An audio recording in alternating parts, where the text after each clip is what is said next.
অনেকেই পুরাতন ফোন কিনে আর ২ দিন পরে ঝামেলায়।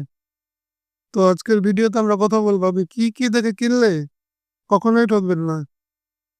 আসসালামু আলাইকুম। আমি ফরিদ হোসেন, মোবাইল টেকনিশিয়ান। আজকে কথা বলবো সেকেন্ড হ্যান্ড মোবাইলের কিছু খুঁটিনাটি বিষয় নিয়ে। চলুন প্র্যাকটিক্যাল দেখাই। পুরানো ফোন কিনতে গেলে সবার আগে দেখবেন ব্যাটারিটা কেমন, এটা বুঝবেন কিভাবে? আগে দেখেন কত পার্সেন্ট চার্জ আছে, এটা দেখে একটু টিপেন। ইউটিউবে যান, ফেসবুকে যান, একটু নেট চালান, একটু গেম খেলেন। যদি দেখেন যে না চার্জিং পার্সেন্ট ঠিকঠাক কমছে তাহলে ঠিক আছে। যদি দেখেন না অনেক বেশি কমে গেছে তাহলে ব্যাটারি ঝামেলা আছে, এই ফোন থেকে দূরে থাকেন। এখন দেখবেন চার্জার পিন ঠিক আছে কিনা, এটা বুঝবেন কিভাবে? এটা চার্জার নিন, ইন করেন, একটু নাড়াচাড়া দিয়ে দেখেন লড়ে কিনা, চার্জ ফেরা দেয় কিনা। যদি দেখেন না চার্জ ঠিক মতো হয়, এটা নাড়া লাগলেও চার্জ ফেরা দেয় না, তাহলে বুঝবেন ঠিক আছে। এরপরে দেখবেন ডিসপ্লেটা ভালো কিনা, ডিসপ্লেটা চেঞ্জ হয়েছে কিনা। চেঞ্জ হলে দাম কম হবে, হ্যাঁ।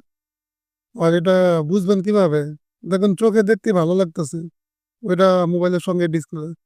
আর যদি চেঞ্জ করাও হয়, আপনি সাদা অংশটা বের করেন, দেখেন এখান থেকে কোনো দাগ দাগ দেখা যায় কিনা, কোনো গাম টাম লাগানো আছে কিনা।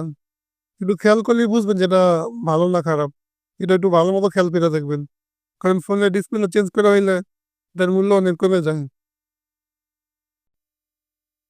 এখন দেখবেন আইমি নাম্বারটা ঠিক আছে কিনা। যদি সে বক্স নিয়ে আসে, বক্সের আইমি আছে একটা, আর আপনি মোবাইলে ডায়াল করেন *#06#, ওটা নাম্বার বের হবে। এই নাম্বারটা মিলান, যদি ঠিক থাকে তাহলে ঠিক আছে। আর যদি বক্স না নিয়ে আসে, যদি বক্স না নিয়ে আসে তাহলে আপনি একটু দেখে শুনে কিনবেন। সবশেষে দেখবেন লোকটা আপনার পরিচিত কিনা, বিশ্বস্ত কিনা। যদি অচেনা হয় তার থেকে আইডি কার্ড নিবেন। এখন আইডি কার্ডও ভেজাল, অনেকে এডিট করে নিয়ে আসে। আপনি আইডি কার্ডটা অনলাইনে চেক করবেন, এখন আইডি কার্ড অনলাইনে চেক করা যায়। চেক করে কনফার্ম হয়ে মোবাইল নিবেন, তার আগে না। তো এই সিকিউরিটি সবার আগে দরকার।